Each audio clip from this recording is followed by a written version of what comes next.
Bueno, lunes, si digo lunes, digo análisis económico, segmento de lo que está pasando con la economía y los actores de nuestra economía. Hoy la tenemos nuevamente a Celina Calore de el Centro de Estudios Scalabrini Ortiz, conocido como CESO. Celi, buen día. ¿Qué tal? Buen día, ¿cómo están ustedes? Bien, bien. ¿Vos? ¿Cómo está? ¿Cómo pasó tu fin de semana? Bien, la verdad que bien, descansé bastante. Fresquito. Sí, fresco, pero un poco adentro también, así que vino bien. Bien. Bueno, tenemos un poco para hablar de los impactos económicos de la primera etapa del llamado, lo ponemos entre comillas, ¿no? Plan de estabilización de Caputo. Sí, ¿Hay o no hay? Así es. Y bueno, es lo que anunció el viernes a la tarde el ministro Caputo junto al presidente del Banco Central, Bausili. Que bueno, fue un anuncio un poco ahí viernes a las 5 o 6 de la tarde, medio repentino, tal vez estaba anunciado, pero bueno, las señales que quieren transmitir, ¿no? Al mercado, desapercibido también, ¿o no? Para el público. Le gusta ese horario a Caputo, siempre suele ser como a la noche de un viernes, sí, un jueves. En general a Milei me parece que le También. gustan las noticias los viernes, sí. ¿no? Mandar proyectos, esas cosas los viernes a la noche, cosa de que al fin de semana haya que mirar todo. Bueno, si quieren vamos con un audio, un poco el inicio de la conferencia de prensa, que naturalmente no vamos a escuchar esos 42 minutos porque vamos a dormir a la audiencia, pero un poco para ir desarticulando parte de lo que se dijo y entendiendo también parte de lo que no se dijo. Entonces, en la primera etapa se cerró la canilla de la emisión de dinero por déficit fiscal, algo de lo cual se abusó enormemente durante el gobierno pasado, ¿no? Y que generó todo este desbalance y esta inflación que hemos visto y que estamos viendo. En esta segunda etapa, entonces, estamos cerrando el grifo de lo que es el segundo canal de emisión, que es los intereses que el Banco Central paga por los pasivos remunerados.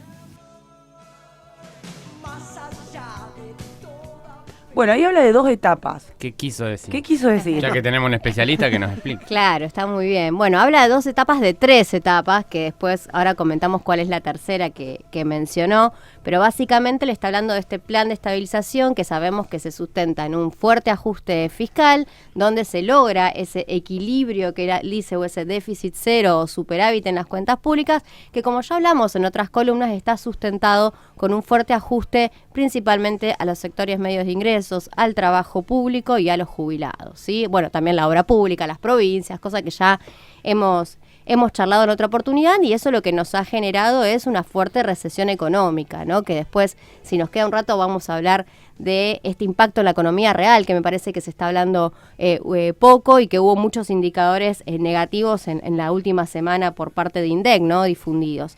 La segunda etapa, ¿qué dice? Ahora ya pudimos equilibrar las cuentas públicas, ahora yo quiero pasar a la emisión cero, ¿sí? Porque hasta ahora, si bien era algo que venían anunciando o que parte de su plan era no emitir dinero, porque la emisión genera la inflación, bueno, la primera etapa se sustentó en la cuestión del déficit y ahora quieren empezar a dejar de emitir. Para eso, ¿qué plantea el gobierno, ¿no? O Caputo? Dice, bueno, todo lo que es la deuda del Banco Central, que tiene el Banco Central con los bancos privados principalmente, vamos a pasársela al Tesoro. ¿Por qué? Porque esa deuda hay que pagar intereses, ¿no? Que es un gran, digamos, una gran emisión que tiene que hacer el Banco Central todos los días o mes tras mes, como lo queramos mirar, para poder pagar esos intereses de la deuda con el Banco Central. Entonces yo se lo paso al Tesoro. Ahora la deuda con los bancos va a ser con el Tesoro, y el que va a tener que conseguir el dinero sin emitir es el Tesoro. ¿Qué quiere decir esto? Es si se quiere, el Poder Ejecutivo, ¿sí? Claro, entonces con el ajuste se pagarían los intereses. Claro, o sea, ¿qué va a necesitar? Cero. Mayor ajuste o bien recomponer los ingresos. Acá está jugando también un poco lo del tema de haber aprobado la ley bases y el paquete fiscal, que van a conseguir un poco más de recaudación a través del impuesto a las ganancias principalmente, y tal vez en un primer momento también con este adelanto en bienes personales, que lo que les hace al Estado es tener flujo, digamos, de recaudación hoy a costa de recaudación futura. Pero bueno, entonces... el adelanto sería el blanqueo. No, el adelanto es un nuevo sistema de bienes personales que lo que hace es decirle a los contribuyentes, que recordemos bienes personales pagan los que más tienen, ¿sí? Los que tienen bienes, ¿no? Que empiezan a tributar a partir de un mínimo imponible. Además de, digamos, de haber corregido ese mínimo imponible, lo que hace es un régimen nuevo que les dice, ustedes me pueden adelantar el impuesto por 5 años. Y si lo pagan hoy, digamos, a ese impuesto que vendría a ser es una conversión, digamos, de lo que tendría que ser durante 5 años, no van a pagar más después. ¿Sí? Básicamente pagan hoy y dejan de pagar. Entonces a los gobiernos futuros o al Estado Nacional futuro va a tener una menor recaudación por esta vía de no bienes pagan por 5 años bienes personales. Exactamente. Dentro de 5 deberían volver a pagar. Pero se le genera también, hay unas cuestiones ahí, ¿no? Se le genera una estabilidad fiscal, claro, que dice que tampoco se le pueden incrementar impuestos a estas personas que se acojan al régimen de bienes personales. Con lo cual, bueno, por esas vías es que el gobierno nacional entiende que va a mejorar la recaudación, que sabemos que está cayendo en los principales puntos de recaudación, IVA, ganancias, venía a la baja por la caída de la actividad, por supuesto, y entonces le dice el Banco Central al Tesoro, vos ahora hacete cargo de esta deuda. ¿Por qué? Porque considera que esa deuda fue para financiar déficit. Entonces le dice, hacete cargo de esta deuda, fíjate cómo la pagas, o ajustás más el gasto o mejorás los ingresos. Sabemos que va a haber una combinación de las dos, principalmente un mayor ajuste del gasto público, que hay que ver de dónde van a recortar, porque ya recortaron jubilados, ya recortaron obra pública, recortaron otras partidas a las provincias, y bueno, hay que ver de dónde cómo van a hacer para sostener esa deuda. Hoy había una reunión planificada, hay una reunión planificada con los bancos privados.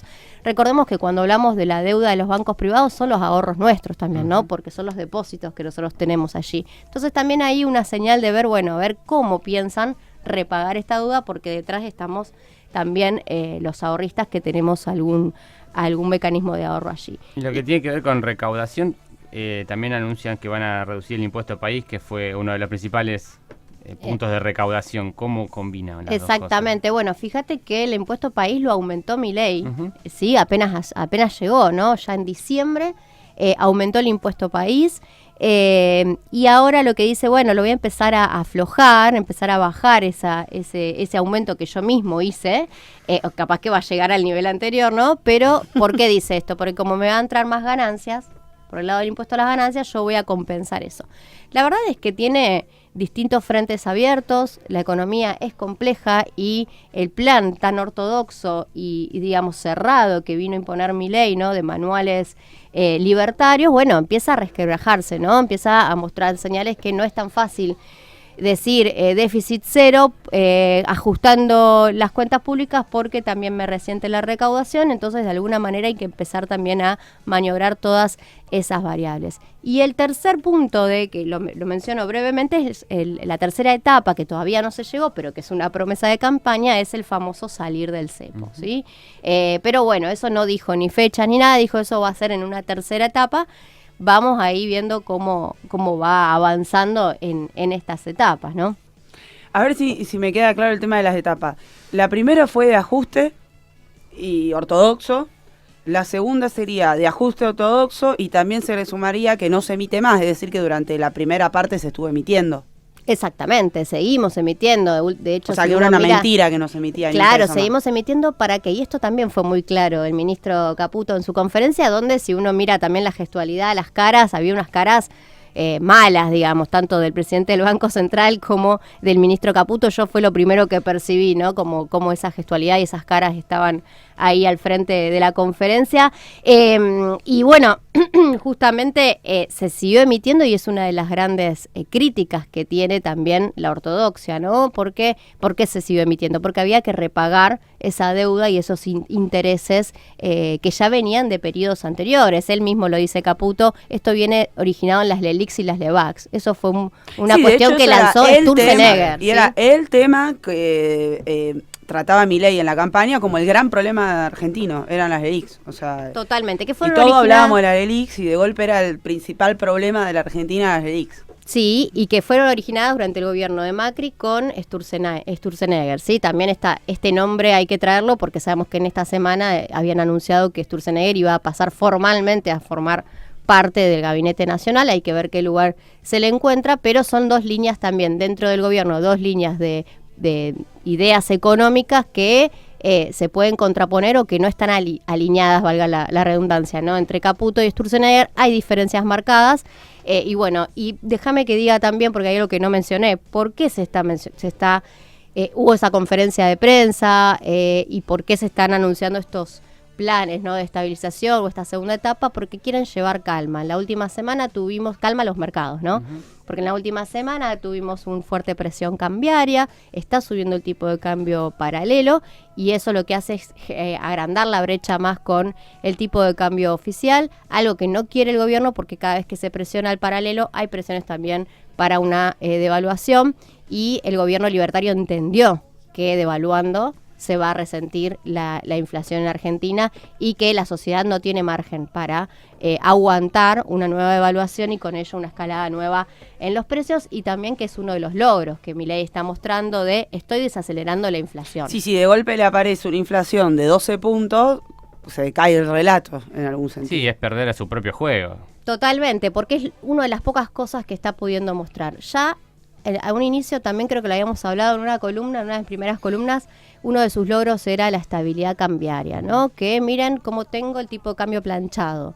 ¿Y qué habíamos dicho en esa columna? Esa estabilidad no es sustentable. ¿Qué estamos viendo ahora? Que hay presiones sobre el tipo de cambio. ¿Por qué? Porque los agroexportadores no están liquidando las divisas, ¿sí?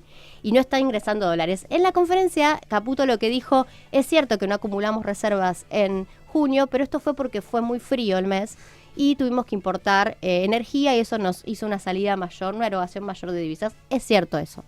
Ahora bien, no acumulaste en un mes clave, mayo, junio, que vos tenías que acumular reservas vía liquidación de agroexportaciones, no lo hiciste. ¿Y por qué no lo hiciste? Porque el sector del agro quiere mayor tipo de cambio o quiere que le eliminen las retenciones. Ninguna de las dos cosas el gobierno está en condiciones de poder avanzar. Y la acumulación de reservas desde el inicio de la gestión de diciembre hasta abril era medio artificial, era medio apoyada en el tema de las importaciones, tampoco lo termino de comprender. Exactamente, el claro. pago de los importadores. Sí, no, por dos vías, las importaciones, que también lo charlamos en su momento. Por un lado, porque hubo una fuerte recesión económica. Cuando hay recesión económica, las importaciones caen porque nuestras industrias no están demandando insumos, bienes de capital importados, y también se resienten los bienes finales importados, ¿no? Entonces hubo una fuerte caída en las importaciones, que era lo que le hacía que haya también un superávit en las cuentas externas, que haya mayores exportaciones que importaciones, ¿sí?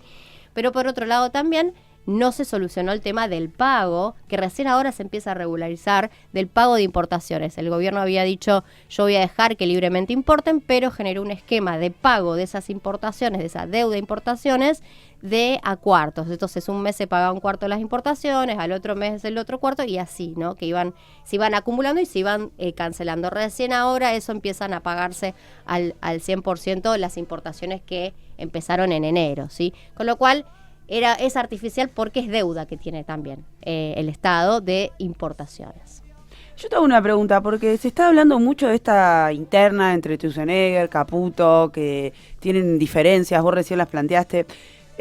A grueso modo, ¿cuál sería 2 o 3 puntos en los cuales no tiene nada que ver lo que plantea Sturzenegger con Caputo, o lo que dificultaría una convivencia en la política económica del gobierno que encabeza Milei? Bueno, esa diferencia ya viene del gobierno de Macri, como decíamos, con ideas encontradas sobre cómo manejar la parte externa, ¿no? Esta cuestión cambiaria, con también la emisión monetaria y la política de deuda. Caputo tiene una política, como ya sabemos y ya vimos, de endeudamiento, tanto externo, digamos, principalmente externo, y que es lo que justamente le falló, que no pudo solucionar nada con el FMI, que el FMI no le bajó más dólares, y que los mercados, donde él se supone que es el Messi de los mercados, no, tampoco le han largado dólares.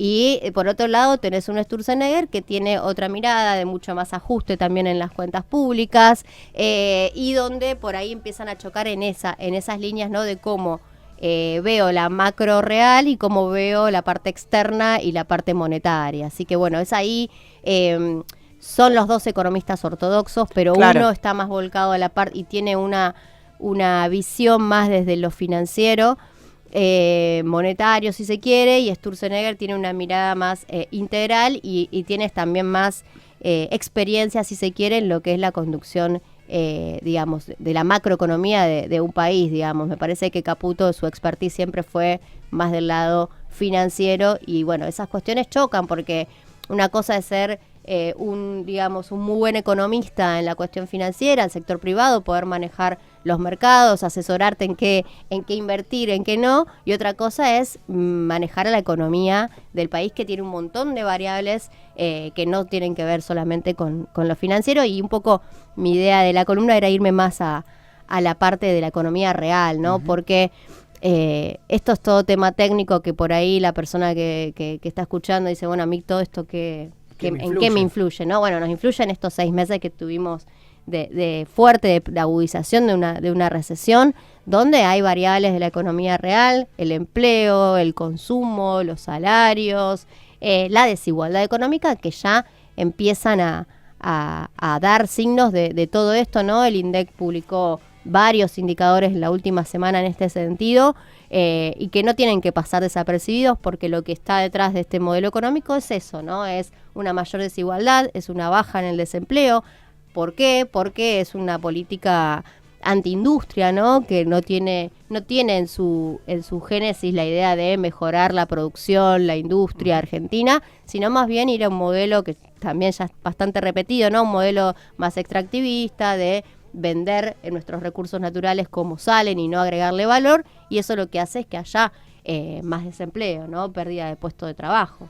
Y llevando a lo micro también el no devaluar y pedir que el ciudadano común venda sus dólares, también es extraer el recurso ahorrado de una persona para financiar al Estado, y también generar más desigualdad, porque esa plata va a ir al que más tiene, y el que menos tiene va a tener cada vez menos. Sí, totalmente, porque, a ver, no todos los argentinos, o sea, digamos, muy pocos argentinos tienen dólares para salir a aguantar los aumentos de las tarifas, los aumentos de el combustible. Hoy tuvimos nuevamente un incremento del combustible, a pesar de que la semana pasada el gobierno dijo que no iban a aumentar. Lo que hizo fue no aumentar la parte impositiva, pero las empresas tienen libertad de aumentar los precios. Bueno, lo mismo también la semana pasada se anunció, ¿no?, la desregulación de todas las telecomunicaciones. Bueno, ahora que ya hacían un poco lo que querían, ¿no? Pero las empresas de telecomunicaciones pueden fijar tarifas libremente. Bueno, todo eso donde el Estado antes intervenía, se corre el Estado, y eso impacta y empieza a impactar fuertemente en los sectores, digamos, de menores ingresos de la población, pero también en los sectores medios. Y en ese sentido hubo un indicador en la última semana, que es el coeficiente de Gini, que mide la desigualdad, es decir, lo que hace es decir qué diferencia, cuál es la brecha que hay entre los sectores de que menos ganan en la sociedad y los que más ganan, y la verdad es que eso aumentó en el primer trimestre, estamos hablando que es el último dato, es decir, de marzo a diciembre, pero aumentó de marzo de este año respecto de marzo del año pasado. Cuando uno mira el indicador, en realidad no son incrementos grandes cuando uno los mira, porque el indicador va de 0 a 1, cada vez que nos acercamos a 1 es más desigual, pero son sensibilidades que va teniendo, y que hay que mirar mucho la tendencia, porque hoy el sector que más gana 15 veces más que los sectores que menos ganan, ¿sí? Y eso es una brecha importante que se ha incrementado en el último tiempo, y que estamos en un nivel más alto desde 2008, cuando el indicador llegó también a un nivel récord, con lo cual son todas alertas para mirar. Detrás de esto, mayor desempleo, leía la semana pasada también caída cierre de cuentas sueldo, ¿no? 323.000 cuentas sueldo menos en abril, digamos en abril que en diciembre. ¿Qué es eso, no? Es pérdida de formalidad del empleo, también es desempleo, no solo en el sector público, que sabemos que hubo despidos masivos y que eso impacta en las cuentas sueldo, por supuesto, sino también en el sector privado, con lo cual las alertas, ¿no? También leía otro dato, ¿no? 100.000 puestos menos en la construcción. Bueno, todo eso es mayor pobreza, ¿no? Y eso arrastra al sector informal, imagino también yo, porque es el que por ahí depende un poco de esa economía formal que va, que changuea, por ejemplo, el que tiene un trabajo más esporádico, lo va perdiendo, digamos, porque va quedando, digo, ese número se desprende de lo que contamos, de lo que se puede registrar, digamos. También está todo un universo que no se registra. Sí, totalmente. Y es digamos, hay gente que deja de tener trabajo y pasa a la informalidad, deja de tener trabajo registrado y pasa a la informalidad a través de un monotributo o a veces de nada. Sí. Y también hay mayor desempleo, ¿no? Que es pérdida de puestos de trabajo, que también nos generan mayor pobreza, que bueno, estamos esperando el dato de la pobreza, pero que sin lugar a dudas va a ser un dato muy relevante, ¿no? En este primer semestre de gobierno.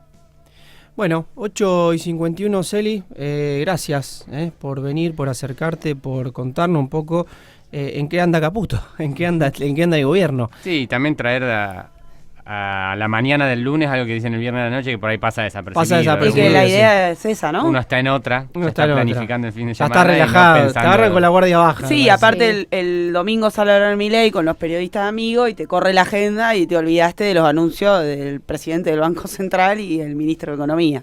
Sí, que no suelen hablar tan seguido tampoco. Entonces, cuando va a haber una conferencia de estas características, todos estamos viendo a ver qué va a decir. Yo creo que, bueno, fue una conferencia para intentar llevar calma a un sector que es el sector de los mercados y de los bancos, que no es menor porque cuando eso empieza a resentirse, después también nosotros lo notamos, pero no hubo mensaje a la sociedad, ¿no? No Hay hubo una- mensaje de recomposición de ingresos, de mejora. Nada de eso estuvo en la conferencia de prensa, ni tampoco, como decía antes, ningún tipo de agenda para el sector productivo valor agregado. Bueno, Celi, muchas gracias. Gracias a ustedes, como Gracias siempre. por visitarnos. Pasó Celina Calore.